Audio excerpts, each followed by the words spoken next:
জন্য আমাদের বড় ভাই আমাদেরকে পথ দেখালেন যে দিনের জন্য কতটুকু কোরবানি করতে হয়, ত্যাগ করতে হয়। সর্বোচ্চ ত্যাগ এবং কোরবানির মাধ্যমে আলহামদুলিল্লাহ ভাই আজকে মুক্তি পেয়েছেন।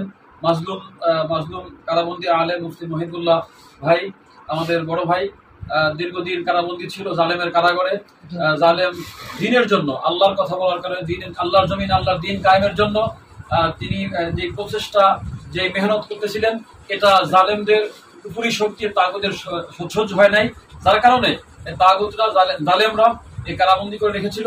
আলহামদুলিল্লাহ আজকে কিছু ভাইয়ের অক্লান্ত পরিশ্রম এবং মেহনতের মাধ্যমে আজকে বিশেষ করে, যার নাম না বললেই নয়, আমাদের বাংলাদেশের উজ্জ্বল এক নক্ষত্র মুফতি হারুন ইজাজ সাহেব দামাত বরকাতুহুল আলিয়া, তার অক্লান্ত পরিশ্রম এবং তার বিভিন্ন প্রচেষ্টায় আজকে ভাই আমাদের সামনে উপস্থিত হয়েছেন।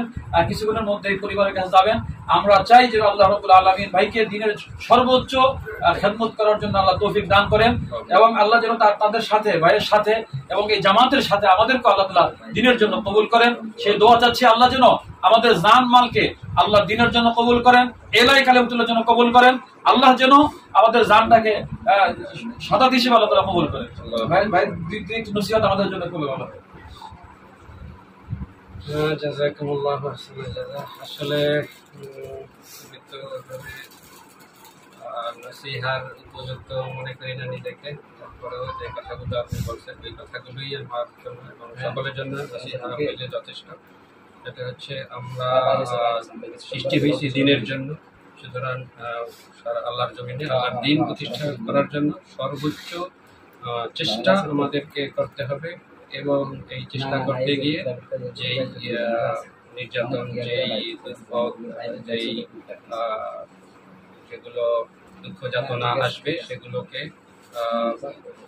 আল্লাহর সন্তুষ্টির জন্যই ধৈর্যের সাথে, সবরের সাথে মেনে নিতে হবে। এবং এগুলো যাতে আমাদেরকে আমাদের দিনের পথ থেকে ফিরিয়ে না দেয়, এই জন্য সর্বোচ্চ চেষ্টা এবং দোয়া করতে থাকা, পরস্পরের সহযোগী থাকতে থাকা, ঐক্য থাকার চেষ্টা করা, অনৈক্যের বিষয়গুলোকে পরিহার করা, এগুলোই আমাদের জন্য ইনশাআল্লাহ নসিহত।